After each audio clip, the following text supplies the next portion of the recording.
बहुत ही ख़ास कार्यक्रम है क्योंकि ये किताब के प्रकाशन के साथ और उसको जारी करने के साथ जुड़ा हुआ है। आप में से जो लोग पहले इन कार्यक्रमों में शामिल हुए हैं उनके लिए नहीं, लेकिन जो नहीं आए हैं उन्हें हम ये बताना चाहते हैं कि नेहरू डायलॉग्स एक अनौपचारिक मंच है जो व्याख्यान, पुस्तक चर्चाएं और परिचर्चाएं आयोजित करता है। हम कोशिश करते हैं कि नेहरू डायलॉग्स के तहत हम अलग अलग ढंग से सोचने वालों को एक साथ ला सकें और समाज में संवाद का जो रिवाज धीरे धीरे गायब हो रहा है और एक दूसरे को सुनने की आदत ख़त्म हो रही है, उसको वापस बहाल करने की कोशिश कर सकें। आज का यह कार्यक्रम दिस टू इज़ इंडिया, इस किताब को जारी करने का भी कार्यक्रम है और इसके बाद एक पैनल डिस्कशन का है। इस पैनल डिस्कशन में इस किताब को जारी करेंगी प्रोफेसर रोमिला थापर और परिचर्चा में शामिल रहेंगे सीमा चिश्ती, उसका संचालन करेंगी उषा रामनाथन और इस पुस्तक को आकार देने, इसका संपादन करने वाली लेखिका गीता हरिहरन। गीता हरिहरन से आप सारे लोग परिचित हैं, वे कथाकार हैं और इस किताब की पूरी परिकल्पना गीता हरिहरन के दूसरी पेशकदमी से जुड़ी हुई है जो इंडिया फोरम और गुफ्तगू पेशकदमियाँ हैं।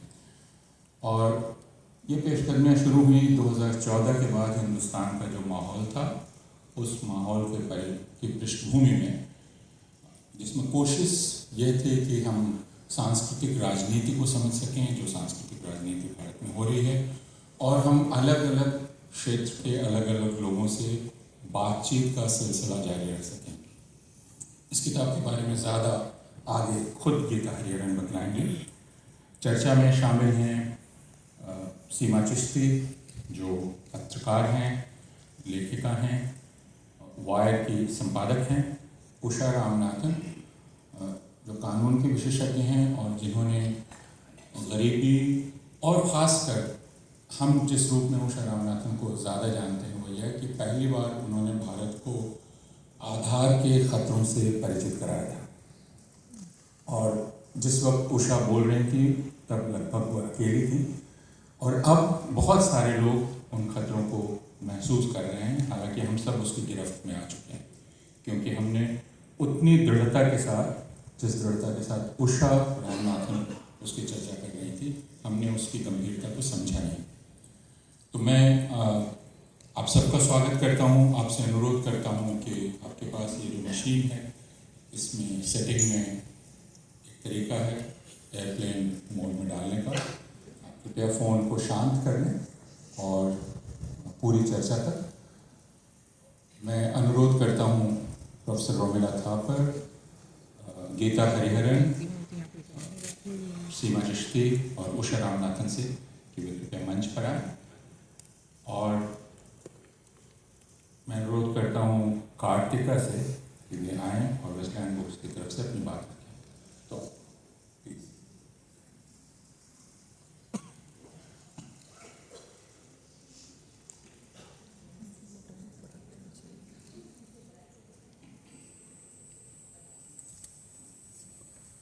Ask if the sound is okay at the back. Yeah? Because Professor Thapar said at some point when she'd spoken here, the last row said we couldn't hear her. So, just check.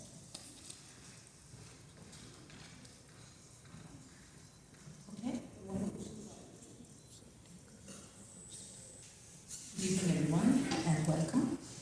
I'll be very brief, but I just want to make a couple of points.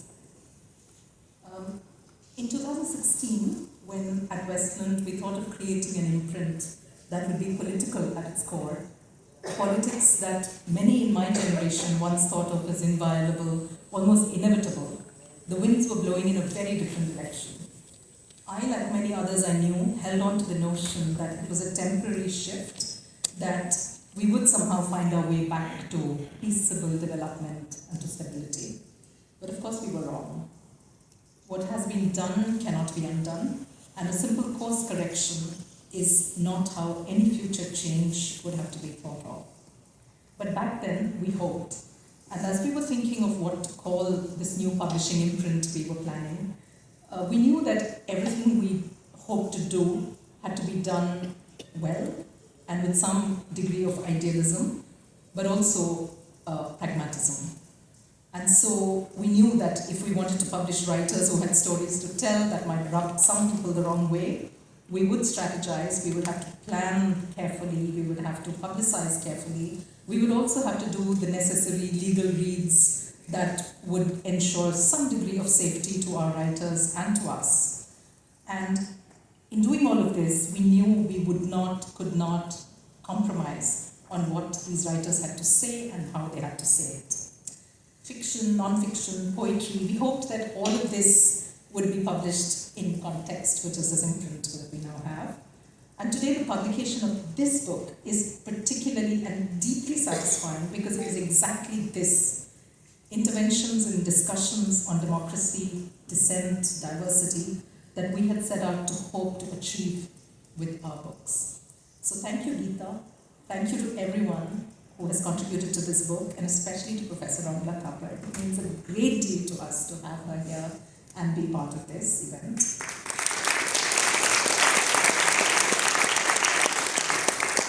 When we were working on putting this event together, we didn't actually plan to leave the men out. But circumstances conspired, and we did have Professor Purvanand here, but he's okay. He's like passing this way, that way, every way. So he's acceptable. We also noticed that in the address, in the invite we sent out, there were all these beautiful women, and there was only this one male name that was in the address, Dr. Rajendra Prasad, I think it's called. So that kind of brought a male element into it. The only other plan that Githa and I had was that if one of the males who had contributed to this book were going to be in town, we would have to put them in, sort of saris or high heels or something to allow them to be here. We had some fun thinking about it, but eventually it's great. We've had some comments on social media being very delighted about the womanelle that we have put together to talk about things. So delighted to welcome you all to this womanelle, and I'm going to now hand over to, I'm going to request Professor Romila Thapar to speak to us, to speak about the book, and then after that, Usha Ramanathan will photo release. After that, Usha will take over and moderate the conversation. And now we're going to do a photo op.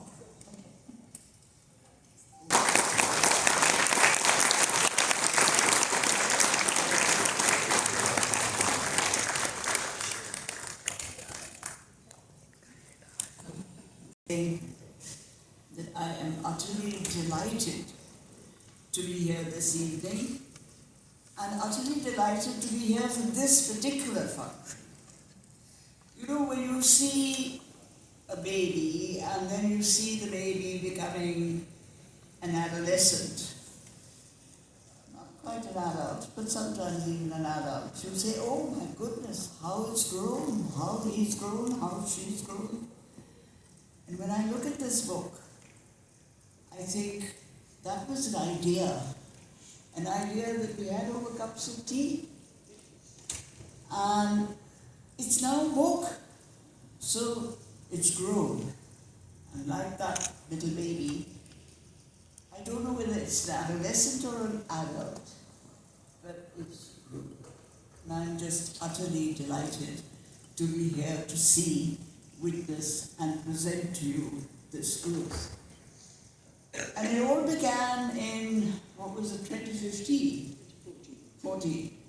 All right, it all began then when a group of us were sitting and talking, small group, and saying, we don't have an avenue where we can talk about the things we want to talk about. And that was also the kind of period leading up to 2015, where, of course, culture was being redefined, as it has been completely redefined by now in the last 10 years. And people were beginning to talk about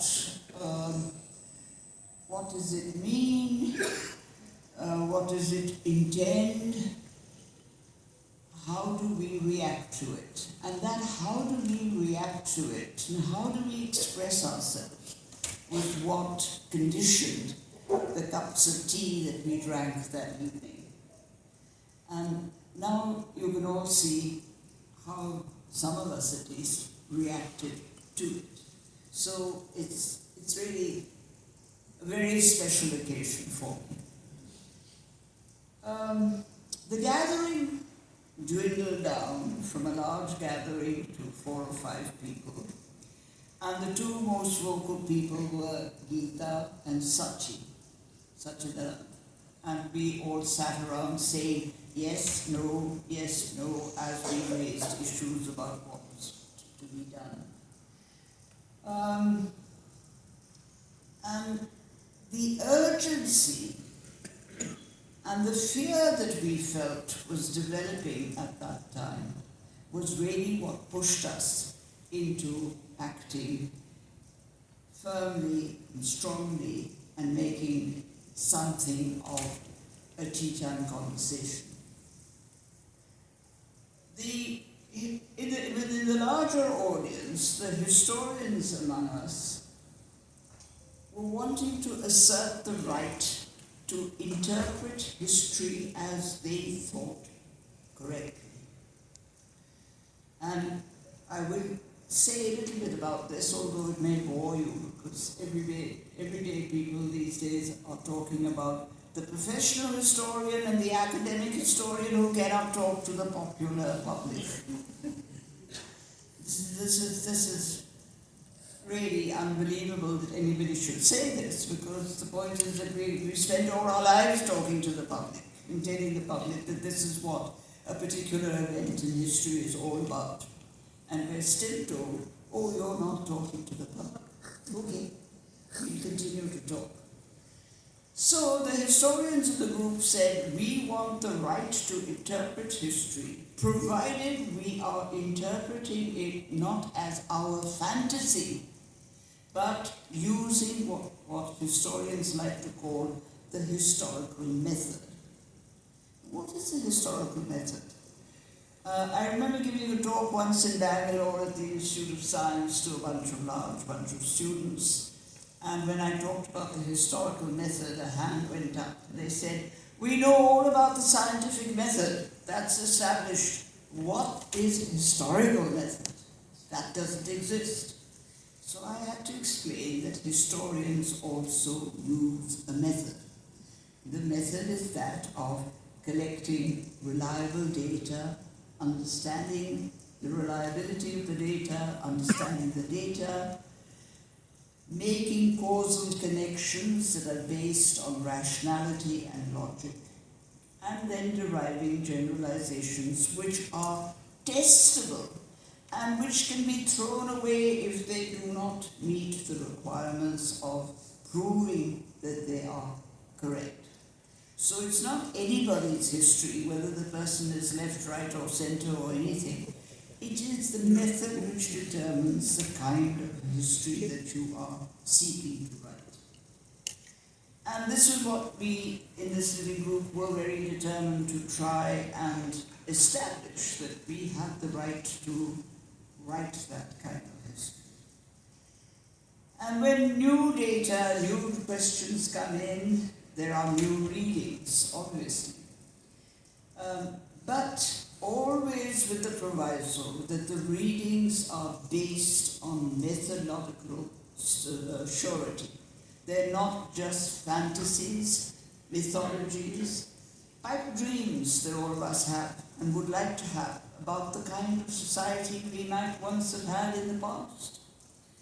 And some historians in private conversation have a lot of pipe dreams, but they don't say it's history. They say, that's my pipe dream. And there is a distinction between the professional historian claiming it is history and you and me and everybody else who are not, well, I suppose I am a professional historian, but those of us who are not professional historians claiming that their fantasies are testable history. That's the kind of distinction which is very important.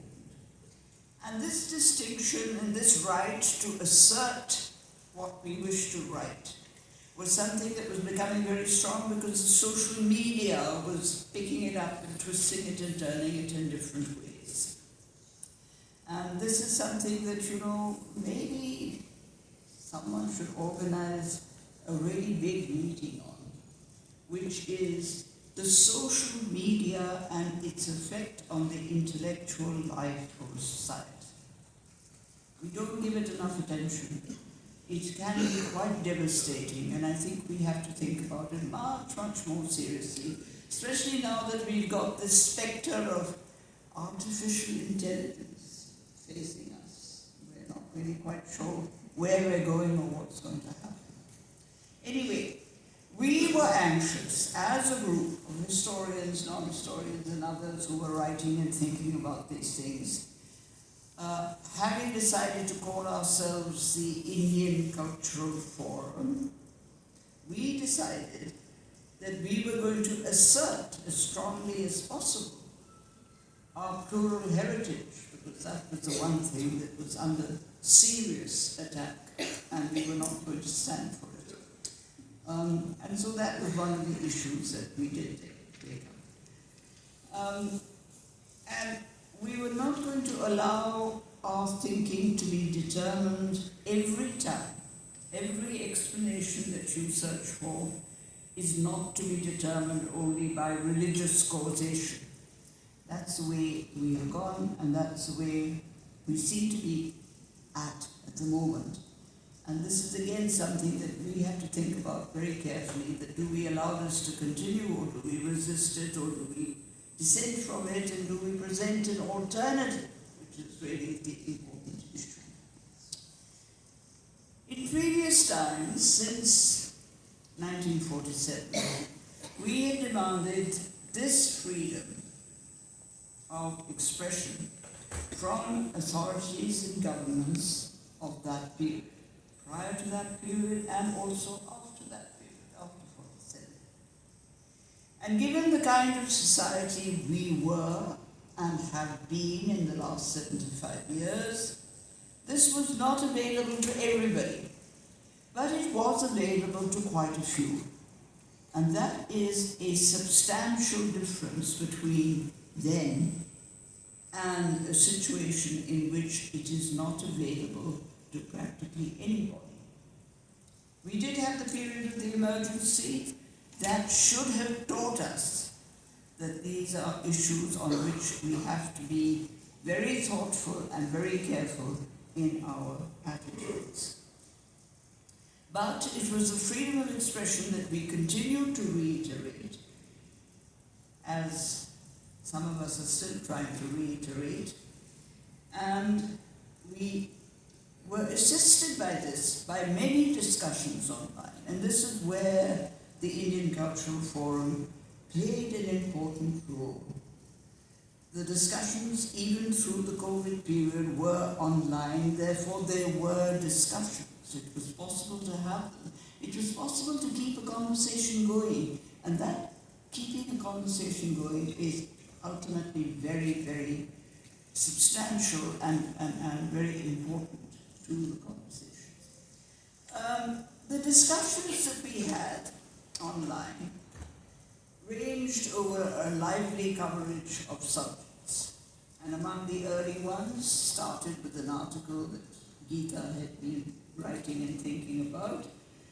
We spoke about the variations in the Ram Katha, a subject that you cannot speak about now because of various reasons.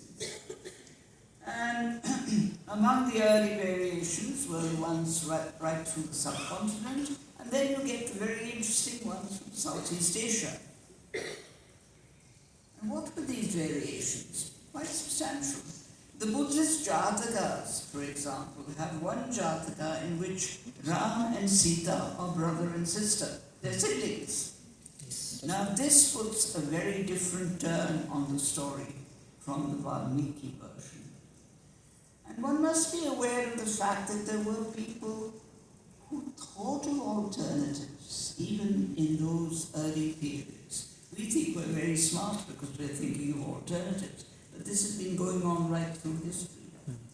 And then there was a later text in which Sita is a Chaya Sita, a shadow Sita, and the shadow undergoes the Agni Pariksha, not the real Sita, who is apart and safe and remote. And the variants continued, and some of us wrote about them and discussed them and so on. And it was fascinating that there were so many variants, each with its own respective message. And that's the point I want to emphasize, that the alternatives are not just entertaining versions of a story. They have a message. They are deliberately alternative.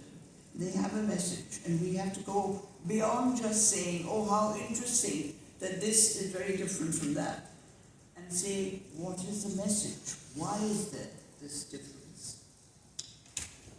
One of the narratives that fascinated me, and I did speak about it in bits and pieces in the Indian Cultural Forum, was of course the great story of Mahmud of Ghazni raiding the temple of Somnath, which is a story that we've all been brought up on in school, and a story which is now being revived as part of our past history. This happened in the early 11th century. It's a simple enough story. There's Mahmud, who's anxious to get wealth. He comes to the Somnath temple, which is known for its great collection of wealth, loots the temple, destroys the icon, and goes back. But it was largely out of curiosity that I thought to myself, having done the variations on the Ramayana, I thought to myself, many narratives in this country must have alternatives. So I went to the Persian chronicles, thinking that they would all have a uniform story. But what do I find? Al-Biruni, who was really one of the greatest intellectuals that Asia has produced. Al-Biruni gives a very straightforward version. There is a temple, it has a shivling, and Mahmud raids the temple because it is very wealthy. And why is it wealthy? Because it is an important point in the Indo-Arab trade all along the west coast of India. And this is a very crucial point. Temples, please remember, were involved in trade from the very beginnings. They were not just concerned with religion, they were concerned with religion. They were primarily religious places. I'm not being anti-religious in saying this, but they had other interests, and trade was certainly one interest they had, which is perfectly sensible. If you have a lot of money, what do you do with the money? You invest it. And this isn't exactly what the temples were doing. But some of the Persian chronicles are very interesting. There's one that says, oh no, this icon, which is not in a human form, because it's a shivling, this icon was the icon of an Arabian goddess who was worshipped in pre-Islamic times in Arabia. And because with the coming of Islam, icons were being destroyed, they secreted this icon and brought it to India for safekeeping. Very interesting, ironic twist to all kinds of stories that we have grown up with. So that was one. Another one said, oh yes, Somnath temple had a very large iron lingam, a lingam made of iron. And hanging from the ceiling was a huge magnet. It must have been an absolutely humongously huge magnet, because it lifted up the iron magnet and the shivling was therefore suspended in space. And it was a very awesome sight. You walk into a temple and there is a lingam which is suspended in space. Very, very impressive. And there's these stories get magnified. I won't go into all of them. So I thought to myself, well, all right, this is the Persian chronicles. Now let's look at the Sanskrit texts. They must say something about the other side of the story. Nothing. There's now and again a list of temples that Mahmud attacked, in which Somnath is in that list, but otherwise there's no comment on what it meant to the temple, what it meant to the icon, and so on. So then I turned to the Jain texts, also written in Sanskrit, where at one point the Jain minister is persuading the Chalukya king to rebuild the temple because it's in disrepair. And it's very interesting, the reason that they give, this is 2 centuries after Mahmud's attack, the reasons that they give for it being in disrepair are 2. One is that the officers, the mantris, the senior officers, who were in charge of maintaining the temple, neglected it. So it fell into disrepair. And the other reason was that it was built on the shore of the sea, and the sea waves kept hitting it, and it weathered. The stone weathered, and the temple went into disrepair. There isn't a squeak about any raid of anyone on that temple. So, of course, I was absolutely fascinated by this, and I thought, somewhere along the line there must be something, but there seemed not to be.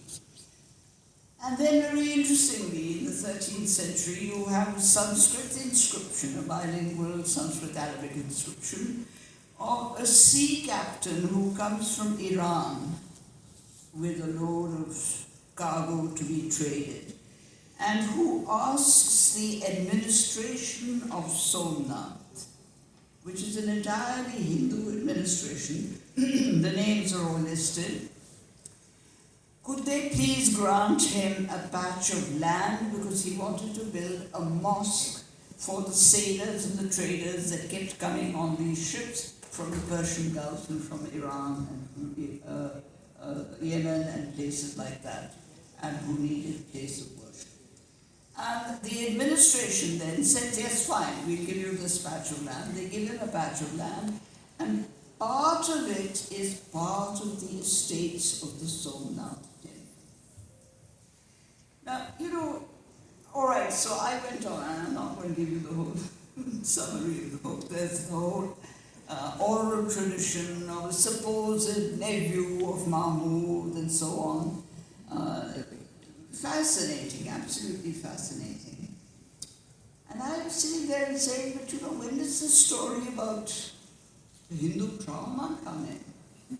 And then bang, 500 years after all of this, there is a debate in the House of Commons, Parliament in Britain, in which the issue of Mahmud's raid on Somnath is brought in, and it is then argued by old India hands in England that this was a turning point and created a trauma in the minds of the Hindus versus the Muslims.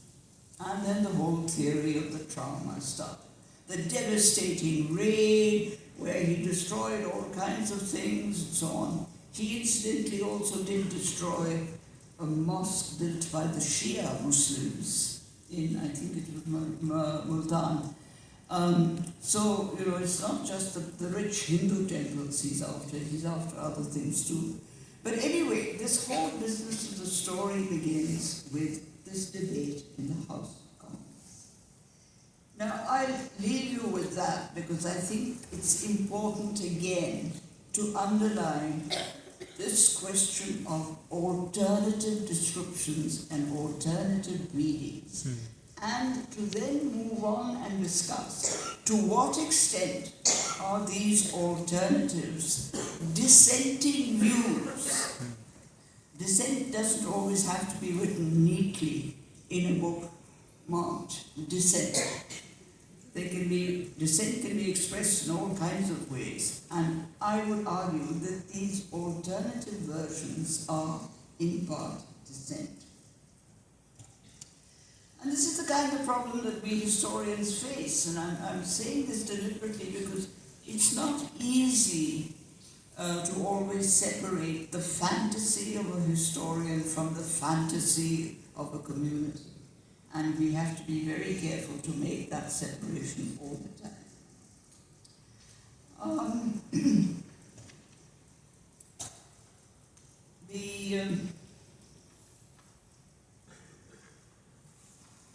On this question question of dissent, which I would like to touch on a little more, because I think many of us have been talking about it in our articles. It's not an alien idea to any of us. There are other parallels. It's not as if this dissent is only in alternatives. That's one example I'm giving you. For example, the texts of the Vedas and the Purans are also texts which are very often questioned. And if you go back to the beginnings, the two contesting religions, philosophies, social realities are the Brahmins and what we call the Shamans. The Shamans were the Buddhists and the Jains, the Ajivikas and so on, who questioned the Vedas for a variety of reasons. We don't believe in their gods, we don't believe in the Vedas being written by being a divine revelation or anything of that kind. And the Brahmins retaliated and dismissed them all by using the label, oh, they're all Nastika, they're non-believers. And this label is used all the way through. You get it discussed very interestingly in a 14th century text, which says that these Nastikas are important. We have to understand them and know what they're saying, as indeed we have to know what the philosophical schools are in the tradition. And of course this is attested historically. We have two examples which I'm always quoting. The Ashokan inscriptions, where Ashoka is constantly making a plea for let there be tolerance between the Brahmins and the Shamans. Brahmanam, Shamanam is a constant feature in his edicts. And the second, which I think is very telling, is the grammarian Patanjali, writing in about the same period as Ashoka, the 3rd century BC or so. And he says, the relationship between the Brahmins and the Shamans is rather hostile. It can be compared to the relationship between the snake and the mongoose. Now this for me is a very, very telling image, because in fact it sums up in many ways the kinds of relationships of dissent and alternative views that existed at that time. Then we come to the Bhakti movement, and it's again fascinating. In fact, this whole millennium, the first part of the second millennium AD, that is 1100 to 1500, it's from the point of view of thought, philosophy, religion, a fascinating period in India which hasn't really received its due. You have the followers of Basava, who is preaching against caste, and the Lingayats end up by becoming a caste. How does this happen? We have to understand it. This is really the roots of our society and our social being. And you have the Bhakti tradition. You've got Kabir, you've got Dadu, you've got Ravidas, all attacking caste. Ravidas has this lovely image of Berampura, the city in which there is no violence or tension between religions, everybody lives in harmony. And really, one's desperately looking around the country today and saying, can't we build a Berampura? But this is Ravidas. Now, all of this is going on, and this is a continuous tradition. What I'm trying to say is that it's a tradition that doesn't die down. It doesn't crop up in one period and die down in the next. It continues. And it's a tradition that we have neglected and we haven't given enough time to. Then, this is where the importance of the forum, the Indian Cultural Forum, and organizations like this come in. These are platforms on which you can talk about all of this. You can write about all of this. You can get into arguments and debates about all of this and do it in a perfectly civilized manner. You don't have to abuse anybody. And I say this with great sensitivity because historians today, professional historians, unfortunately are badly abused. Now, when I was in school, it's also, this question of dissent is crucial because it concerns not only the definition of culture, it concerns the definition of civilization. When I was in school, we were told, yes, every great nation goes through a golden period which we call civilization. And so we had the Gupta age, and it was the golden age, everything was right, we had art, we had sculpture, painting, we had music, we had literature, we had philosophy, and you name it, everything was absolutely brilliantly right. All right. And this went on, this was civilization, and this was... How did it turn? It turned when professional historians started asking questions. Questions like, who made these objects? Who wrote these compositions that we make much of? Who was Kalidasa actually? Why don't we know more about the creators of the objects? Because we know a hell of a lot about the patrons, and we're always quoting the objects by the patronage. You always talk about Gupta sculpture and Chalukya sculpture, Chola bronzes, and so on. What about people who made them? Why don't we talk about them?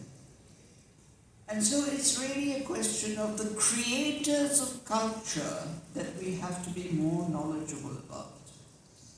And the creators of culture are sometimes expressing a new culture which takes the old one further forward in the same direction, or a new culture which is a dissenting culture. And we still have to decide that.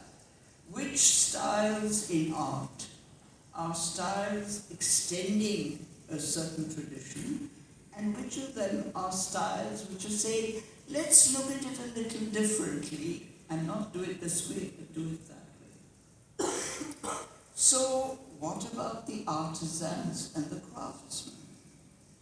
And once you start asking these questions, then culture takes a slightly different turn. And civilization, as it is now defined amongst the sort of leading historians all over the world, is very different from its meaning that we had when we were in school. There are a host of other and fresher questions that have arisen as a result of asking questions. Remember, of course, my favorite statement, which I go on repeating, all knowledge is advanced through asking questions. If you don't ask questions, you become static, you disintegrate. So, fresh questions arise, and it is the Indian Cultural Forum and other fora like this one that are the ones that are addressing these questions. It's not authoritative organizations. They tend to take the easier position and say, it's all right the way it's going, it's all right, it's perfectly understandable. It's the difficult ones who turn around and say, no, let's think of alternatives. And this discussion then moves from who were the artisans and craftsmen to who were the authors and composers. And the Cultural Forum did a lot of work on the new authorship and the new compositions that were coming up. Dalit writers, Dalit poets, Dalit artists. And I'm not saying this because it's fashionable these days to talk about Dalit art and Dalit writing.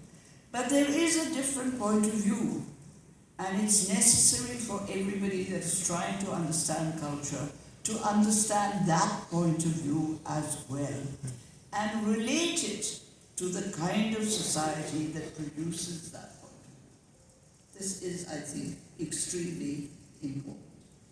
So I would say that the label that we use, guftagoo, it's not just a label. It's for real. And I think that this is a guftagoo that should carry on for real. But anyway, so we lasted 10 years, 11 years, but they are very well remembered years, both as occasions when we could say what we wanted to say, and we made it obvious that we would not be silenced. That was the important issue. You say it as an alternative, but it's quite clear that you're saying it because you're talking, you're speaking, you're not being silent.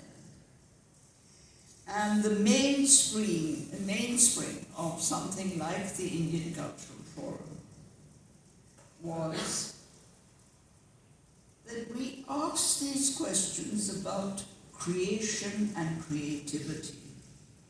We redefined or tried to redefine culture, at least think about redefining culture, because remember that culture, like society, like history, is constantly changing.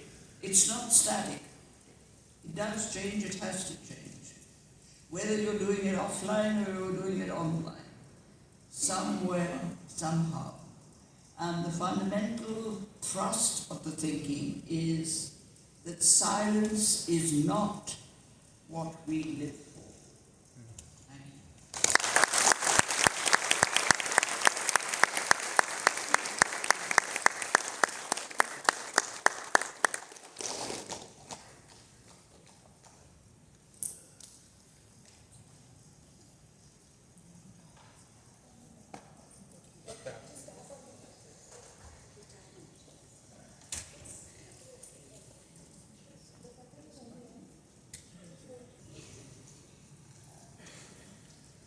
Thank you very much.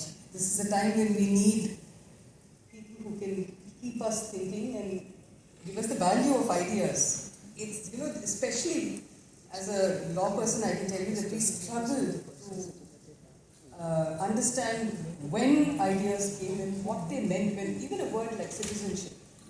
Who's a citizen? What made a person a citizen at a certain time? How has the word survived? But the meaning changed so much, and how it continues to change, and how in this short time, for instance, it changed so quickly, we can't even recognize what went.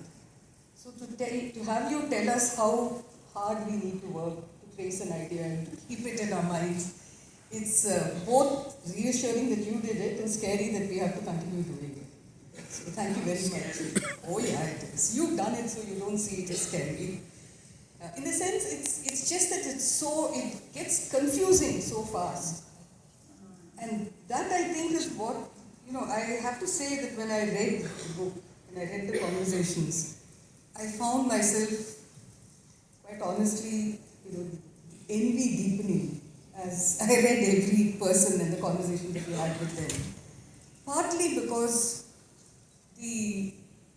maybe it's social media, like you said, maybe it's the way in which we are communicating now. There isn't enough depth and length to the conversations that we have anymore. People have opinions, people have things that they, believe and they want to say, and very often these are little binaries. And I found that didn't exist in this book at all. So I just wondered, to start with, could you tell us a little bit more about the Indian Culture Forum? I also find it fascinating that it's, the relevance and the importance of an institution of this kind, or of any institution for that matter, is not that it survives, but it does a lot while it survives. And reading Ashok Bajpai in the conversations, I was thinking that, sometimes the longer the institution survives, the more moribund it becomes. So maybe we need the birth and death of institutions just like we need the birth and death of human beings. So if you could tell us. Well, I wanted to start off by sharing a somewhat wicked thought. As you said about lawyers, as a lawyer you have to try and understand this. I thought, well, in these times, many of us are spending most of our lives trying to understand what lawyers are telling us. So there is that as well. And that, of course, is the point of the conversation, the struggle to understand the exclusions that each constituency seems to build through its language. But let me actually start off on a positive note. I was hoping to do this later in the evening, but I think we should do this right away. If we want to make an unhappy list of impediments to conversation, see diversity as a problem, as barriers. If we want to see dissent as something that's difficult to do, I think we are only looking at part of the story. And if there's one thing we learned, and I have to emphasize the word learned, because when we set up the Indian Cultural Forum, really we were just a bunch of academics and writers who sat there and said, we know words, so we could use words like diversity and resistance, and we had all the right answers, multiplicity, that we should not have exclusions. But what does it mean to actually live it?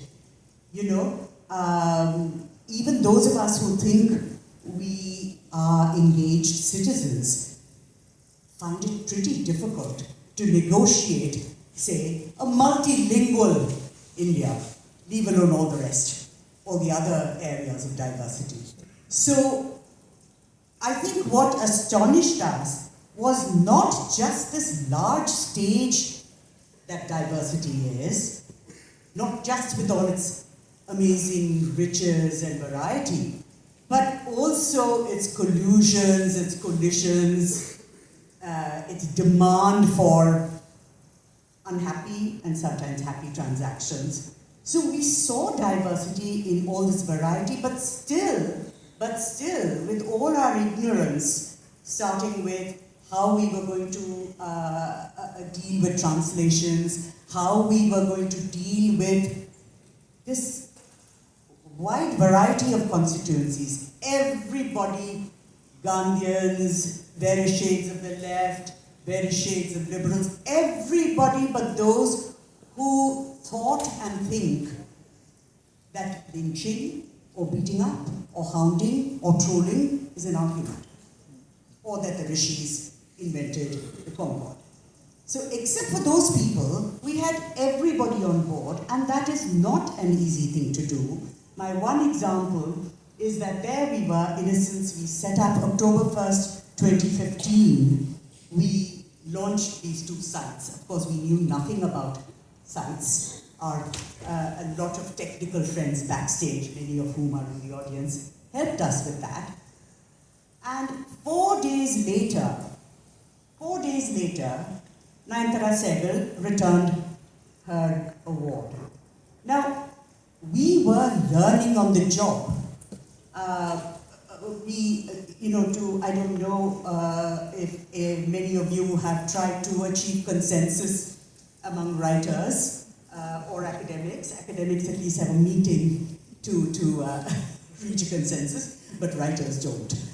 So I remember doing 17 versions of a common letter to the Sahitya Academy saying, this is one of your own, you gave Kalburgi an award, why aren't you saying something about his assassination? So what I'm trying to say is that, yes, it was difficult, yes, we had a lot of arguments, yes, we grumbled a lot off stage, but the point is, it was done. It was done, and it was not just the IIC, and it wasn't just Delhi, and I'm very anxious to say that because of who we are on stage. The moments of the Indian Cultural Forum that showed us that this could be done, and it was done, it will be done, were, for example, in the first issue of Guftagu, we had a little gallery, and the work was art by art, and I'm not saying artwork, art by the girls who suffered from what happened in Naroda Patia in 2002, and the wonderful artist Vasudha Torur, who spent many years working with them. This was a project called how do you get himmat? Through friendship. So this was the first work. We had, of course, wonderful artists like Atul Dodia and Devan Sundaram and Ghulam Muhammad Sheikh who all supported us. But this was the first. Similarly, one more example, which gives you an idea of what I mean by both diversity and dissent. We heard of a young man, the son of a Devdasi, in Davanagere district in Karnataka, who writes poetry, Kuchangi Prasad. Now, we heard that he was roughed up by some right-wing goons because he'd written a book of poems on caste. What else would he write about? That's his life. And he was told, if you write any more about caste, we will break your fingers. So we heard about this young man, and through the Indian Cultural Forum, we got him a few days after Romila died. We got him to Ambedkar University, and for us to hear him, but more important, for young citizens exactly his age to hear him, to find out that in this country marching to a digital future, that there is such a thing as the Devdasi, that the girls are being sex trafficked, the Devdasi's daughters, the boys are struggling to find jobs, and he spoke and he read out his poetry. And he said something very moving. He said that when he was beaten up, Rohit rang him up, and he said very beautifully in Kannada, "Nange dhairya helkotru, mujhe himmat sikhaya," but that the system defeated him. So these were the kind of connections that we learned from and that we could share with others. So I think even if the forum, for various reasons, has had to close down, obvious reasons, which any of you can guess, the point is the legacy is there. Words have been spoken, as Sunil Shanbhag says in the book. You can't cut out every tongue. The words are there. And I also want to ask, once a political act has been made, does it ever die? It can be forgotten, but it can be recalled. It can grow a little weather-beaten and outdated, but you can make it live again. You can remix it. You can adapt it to the times. And that is what I'm hoping these conversations, which is just the beginning of what we are hoping to bring alive the archive of the Indian Cultural Forum. I'm hoping that's what it is.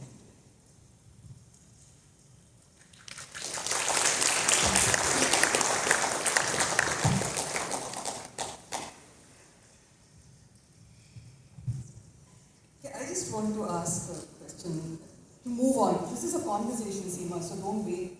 You're not going to ask questions. I'll take that liberty, but I also think that moderator. You can't ask immoderate people to moderate. That's not my fault. Start by saying that you won't ask questions. I will. You're going to the question in the silence. Okay.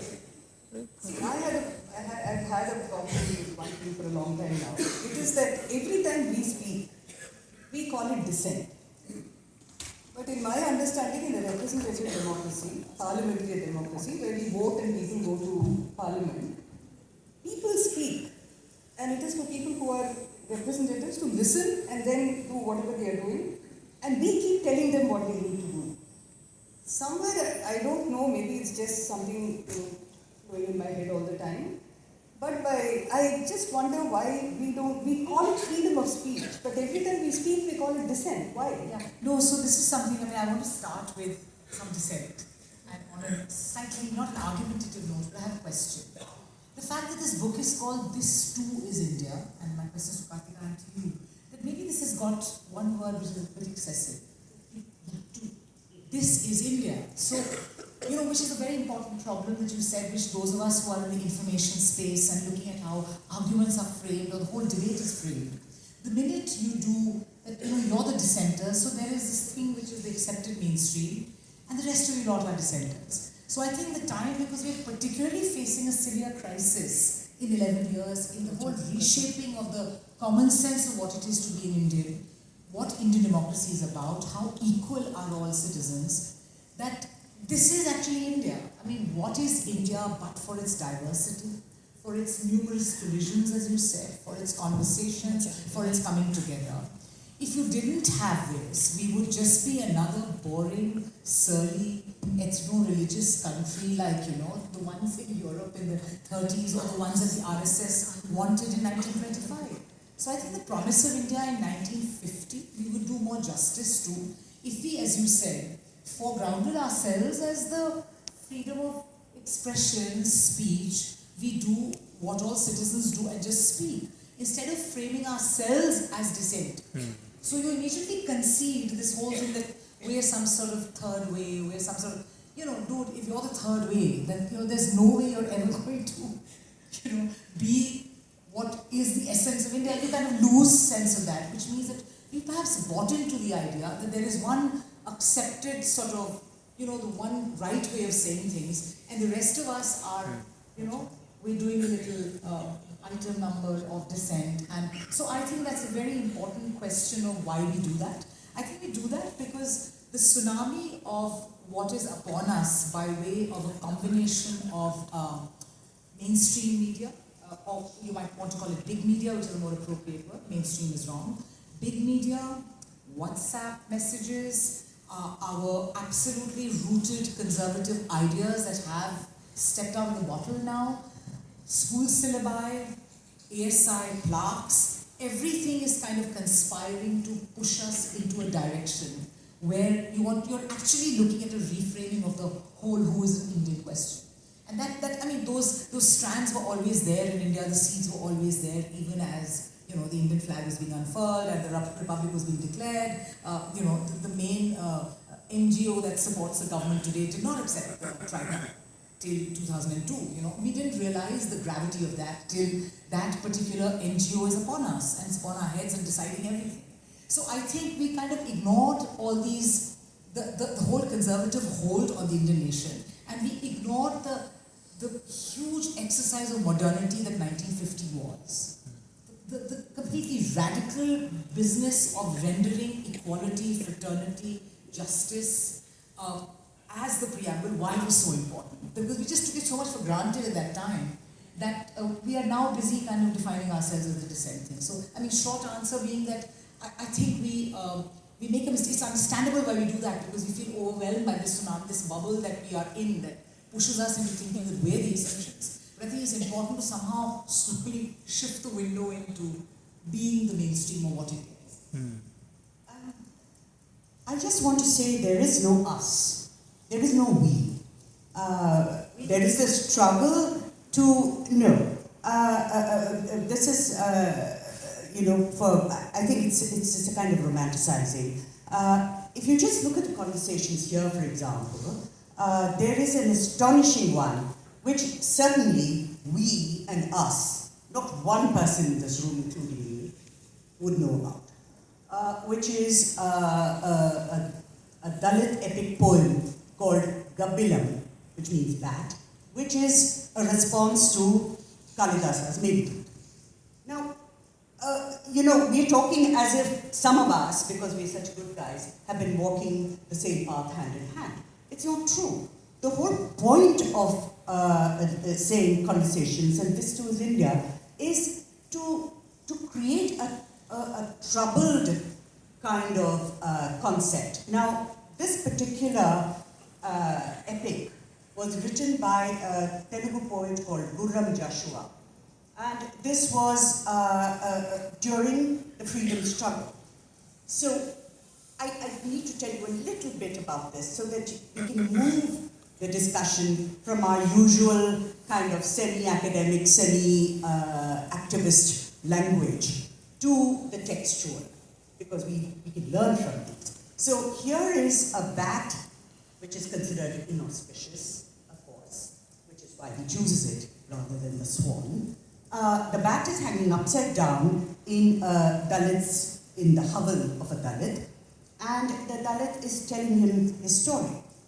And he says, travel across India all the way to Kailasha and tell Shiva my story. That's the first part.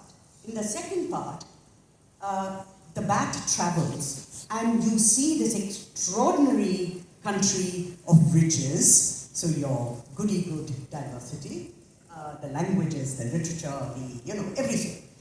So that's there. But all along, Gurram Joshua is asking, yes, we must fight for freedom, but what place will we Dalits have in that free country?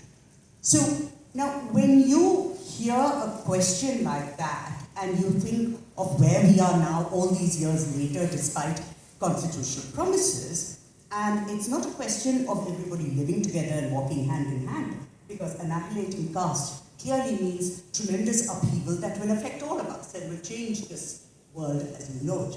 So that's there. Then there are bits of information that we don't know. Martin McQuan, for example, says something very telling from the ground. He says he spoke to a Dalit farmer about how demonetization affected him. He said, it didn't affect me. I don't have a note. So why should it affect me?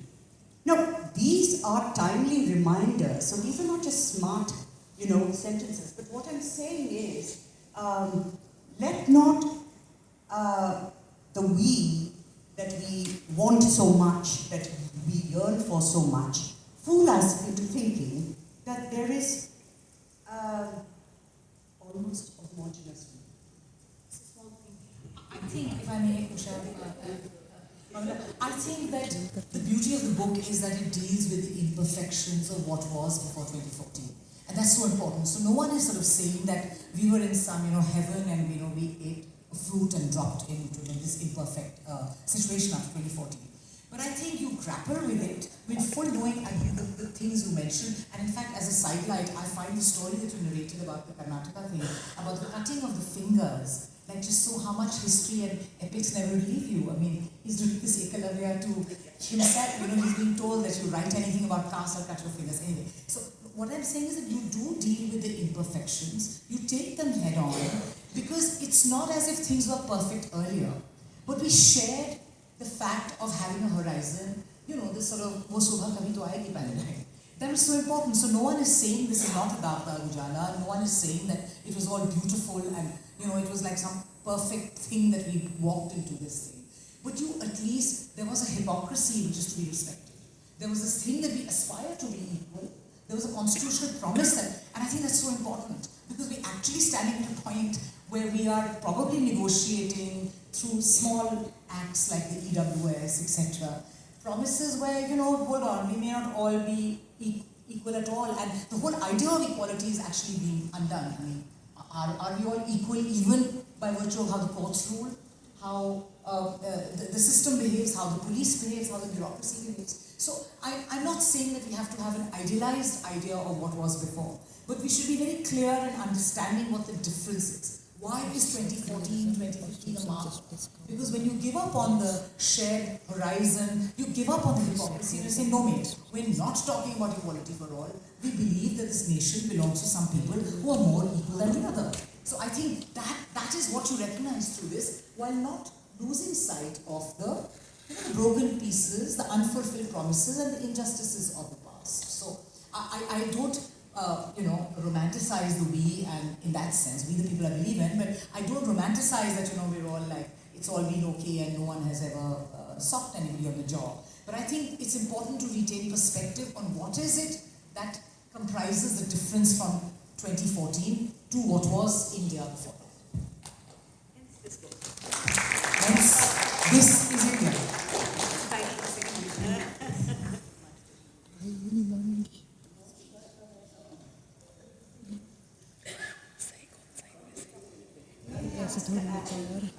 Underline, one of the most important strands of our conversation, Romila, is the link between dissent, free speech, and the search for knowledge that again and again we came back over our conversations to say that you can't engage in the quest for knowledge unless you have doubt. And doubt. So therefore you ask questions. So therefore there's discussion. Therefore there's debate, argument, disagreement. So if you could talk about who better than you to talk about the quest for knowledge? Yes, this reminds me of an occasion once in JNU where we were talking about all these things. It was supposed to be a class that I was taking, and it began with someone saying, "What do you think about the statement, 'I think, therefore I am'?" And I think more out of fun, said, I would amend it and say, "I doubt, therefore I am." And it led to an absolutely fascinating discussion, because there were people saying, no, thinking is different from doubting. And others saying, no, doubting is only possible if you think. And it just went on. It was superb. So there is that side to all of this. But even then, I think that if a child going to school can be imprinted with the idea that the whole business of learning and looking at the world around you, who's there, why are they there, who's there, why are they doing, what are they doing, why are they doing it, the whole thing, comes out of a sense of, if I understand this, then I have some knowledge. It doesn't matter what the knowledge is, I have some knowledge. And I think that is fundamentally what's totally missing, both in our formal systems and our informal systems. I mean, if you take something like book reviews, you very seldom get a review where someone says, now if I was writing on this subject, this is what I would write. That is misunderstood as being, who are you to say that this is what you do?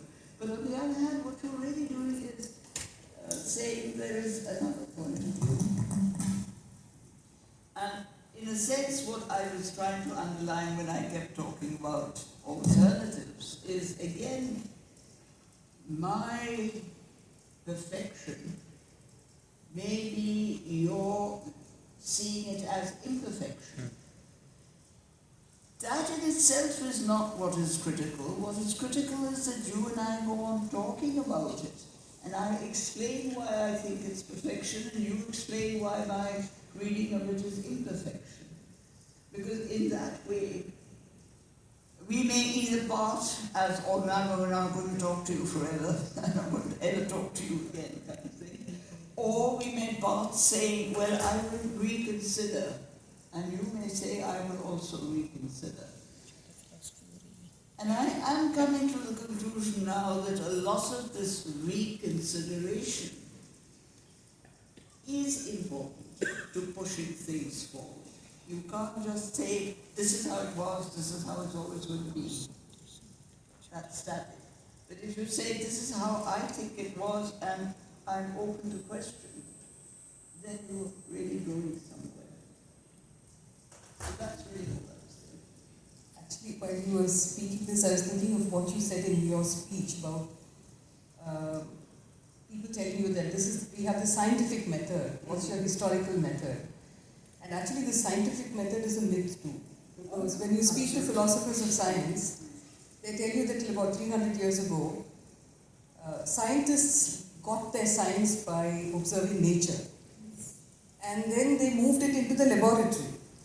And it's not just changed science, it's changed nature. So I'm not sure that scientists can any longer get away with saying this, because, I mean, if there is a method, it's deeply problematic.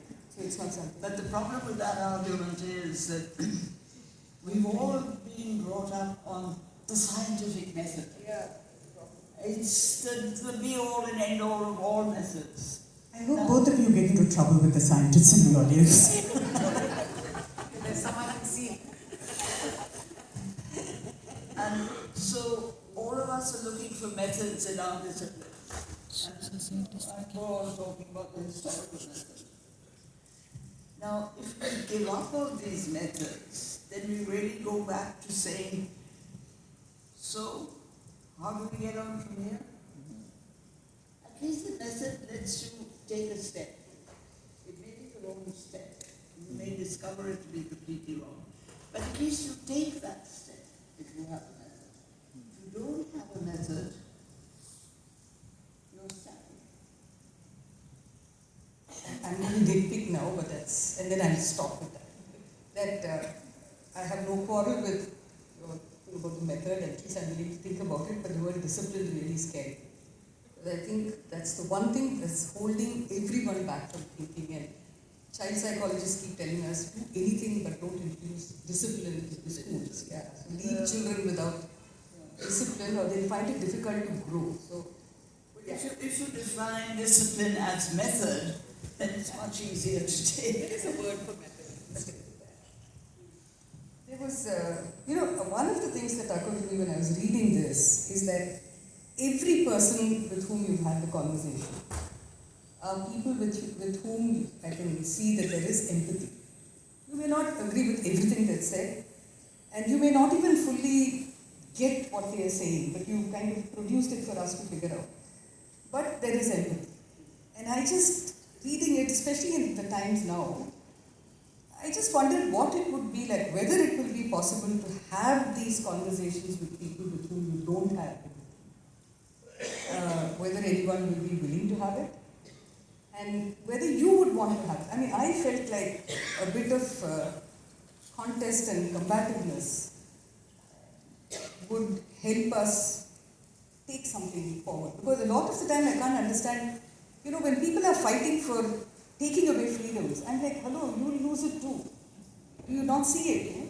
So, because a conversation is a brilliant method when people have thought long and deep.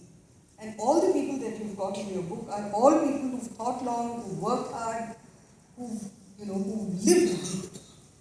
Now, if you were to find a person like that who you did not empathize with, I just wonder generally, are these conversations even possible over an extended period? Have they happened? Can we find them somewhere? They must happen. It must happen. But otherwise you give up.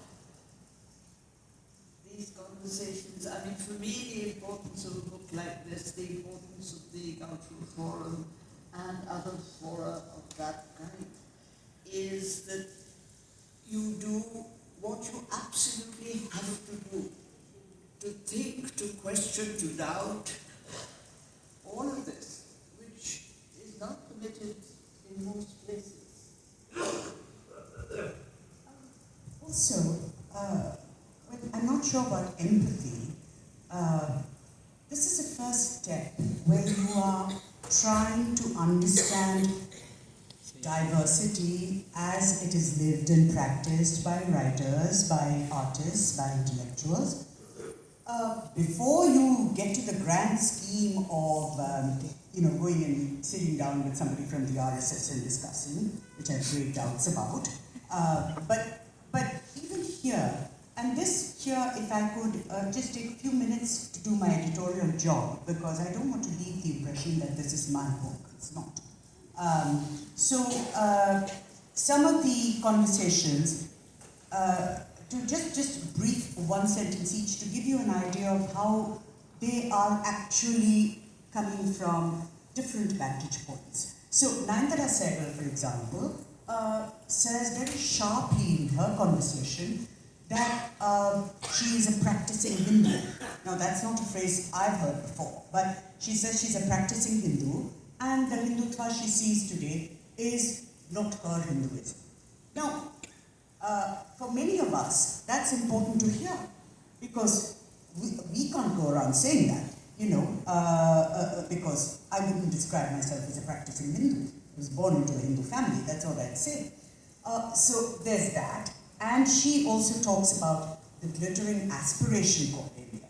So looking at India, which is interesting for us, that it's an aspiration. It's not something that we have to protect, but it's something that we have to make. with the young people we have here today. So that's her. Now Bama, very, very wise writer, a Dalit writer in Tamil, who's taught in school all her life, so has a lot to say about education. Now, she says that, her autobiography is called Karikku, which is the serrated edges of a palm leaf. She says the system cuts us, but what is our response? We have to cut through the system, and she offers education as a means. Now, there's a postscript here. You spoke of the Ramayanas.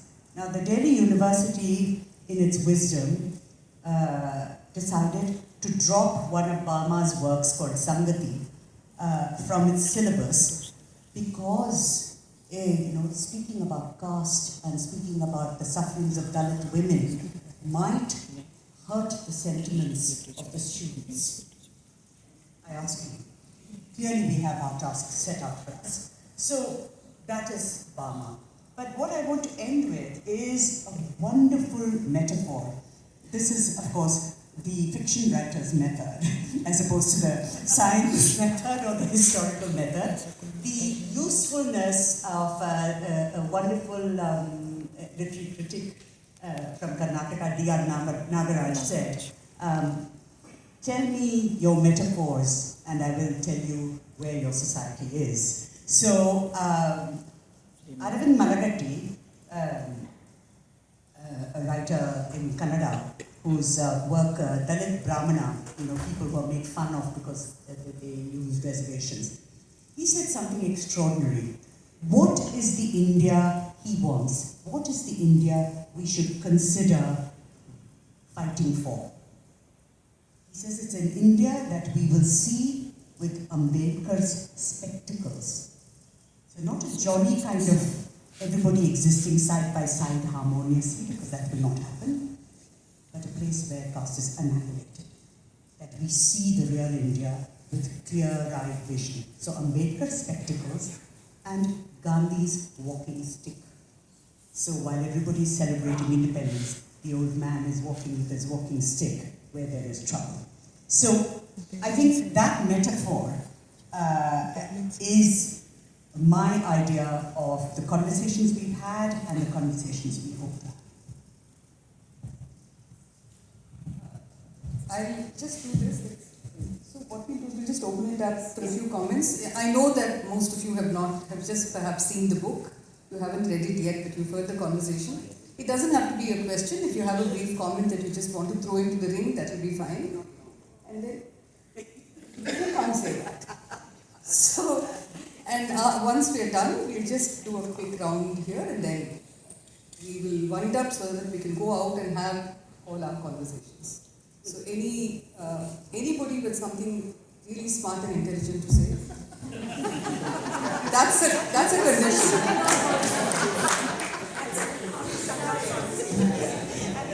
And she was objecting because I said not a lengthy comment. That's another good question. What? Who decides that it's smart? Oh, me. I'm the moderator. Democracy is good. In fact, one of the questions I have written down here is, in this, you see in the book that a lot of the people who are speaking, there is an element of fear because of the conditions in which they are living. And there are some who say we just have to carry on and not really bother with the state. We can't stop being who we are anyway. So that's that element of fear and learning to speak what is in your mind is something that many of us will have to relearn. So I was wanting to say that if any of you already learned it or relearned it, maybe you could speak first.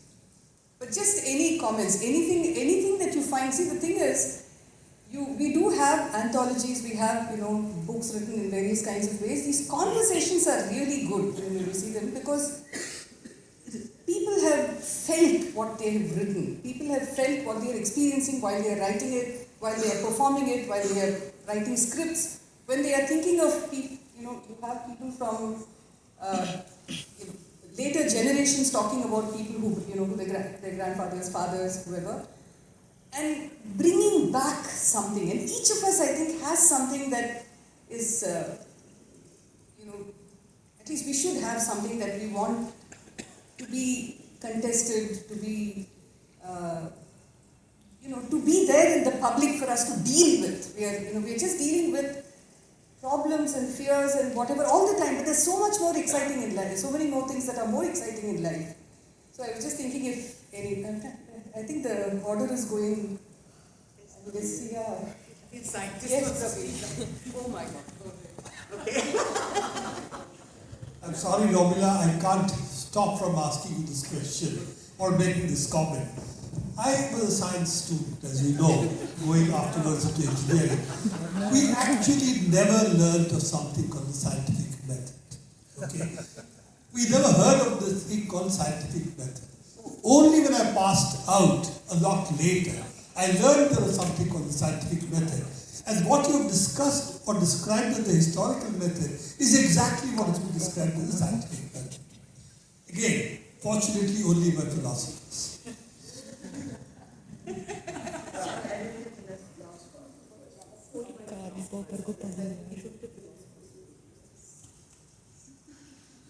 Well, my first comment is that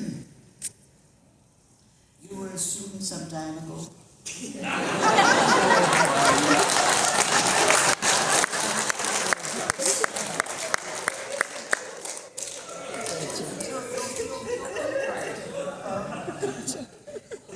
And one of the things, for example, that bothers me is that I keep bumping into young scientists, and we chat about this, that, and the other, and then I try and show off, and I talk about all these guys who've written all these books on scientific thinking, all the rest of it. I'm forgetting their names. I'm old, I can't remember their names.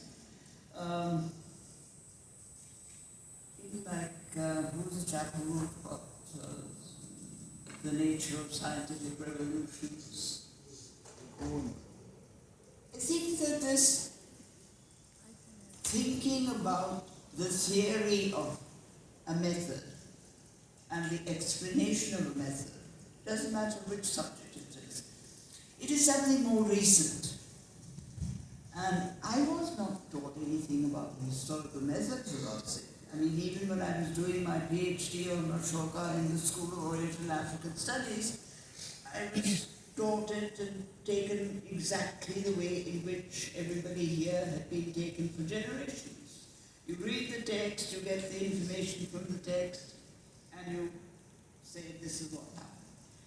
And it was through reading other people, other historians, that one picked up this notion that you can ask questions like, who is this guy who's writing? Why is he writing like this? What is he trying to get at? And so on. The kind of thing that we include now in historical method. But nobody then had heard of this. The concept itself was gone.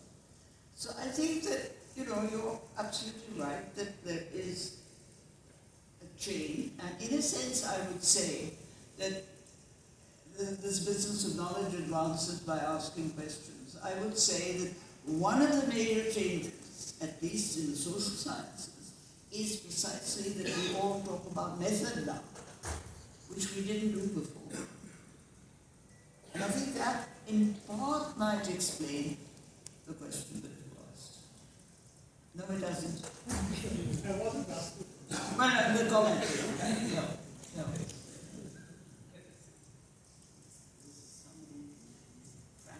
Yeah.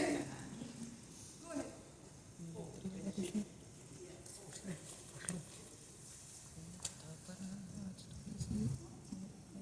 Okay, in a sense, picking up on what has just been spoken of, and I think linking up to the idea of what is method, what is dissent, I want to relate an anecdote. It's also about educational institutions, it's about how we might be trying to build debate within our knowledge systems.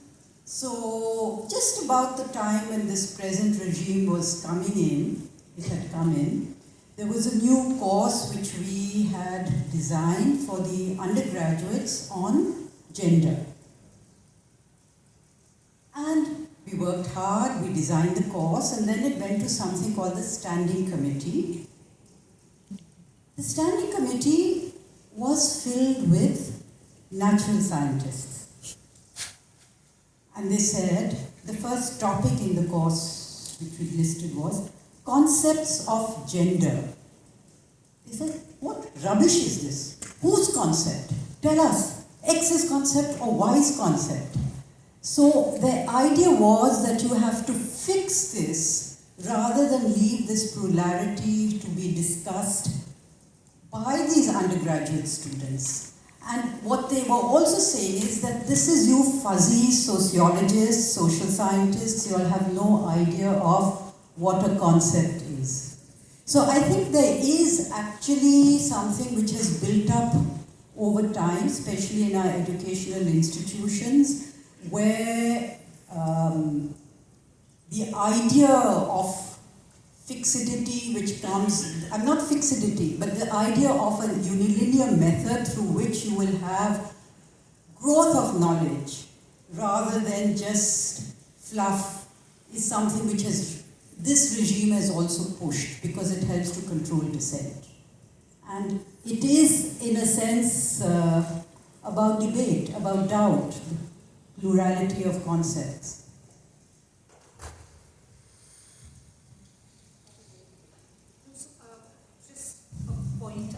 A related point to what you said is also this love in India now of this fuzzification of science. I mean, I think the system really plays up to this love of the digital dashboard that people have. That if it's, if it's techno, if it's biometric, then there's greater reliability. And I think, Usha, this goes up to your ken of, the fact that even Aadhaar was accepted to the extent it was initially as a deliverer of stuff. And I think this plays into that just keep it fixed, tell me what is to be done, and if it is 0, 1 in between, it's very scientific and we will, rocket boys, that's how we will do it. So I think we suffer from that, and that's a way in which I think knowledge systems are being destroyed in the name of kind of making it very scientific, very clinical, very 1, 2, 3, staccato, that's like the name. Let me just sum up with one sentence what the experience of the public trust that many of us founded, many people in the audience were part of and supporters of the Indian Writers Forum, which became the Indian Cultural Forum. So when we began very ambitiously with a phrase that we thought we knew and discovered we didn't and had to learn day by day. The phrase is cultural politics. So, I suppose we can all hold forth about what that might be, but in day-to-day life, what would that be? We were being taught continuously, we made a lot of mistakes, and that was the beginning. And by the end, the last editorial that Sachidanandan and I wrote for the magazine Guftagu, online magazine Guftagu, was, okay, we've seen different forms of resistance, poetry, essay, art, and so on. How do we keep up this cultural resistance? That's what we ended with, and that's, I think, what this book actually addresses. Thank you.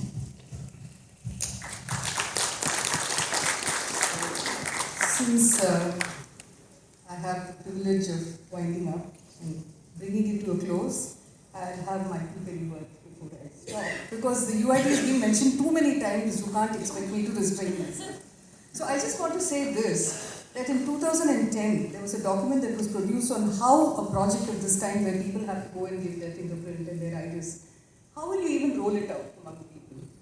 And the committee that was put together, which was basically of marketing people from Pidilite and whatever it is, the Fevicol people and stuff, they put out a report where they said that the only problem that they anticipated was that people might raise objections to having to give their biometrics, that you have to go and give. It's a little convict-like to go and stand there and give your fingerprint and to give your iris. So they said that could be the one problem that we should be prepared, we should anticipate.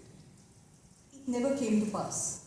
people stood in queues, people gave their fingerprints, people asked, do you want anything more? And gave whatever else was asked.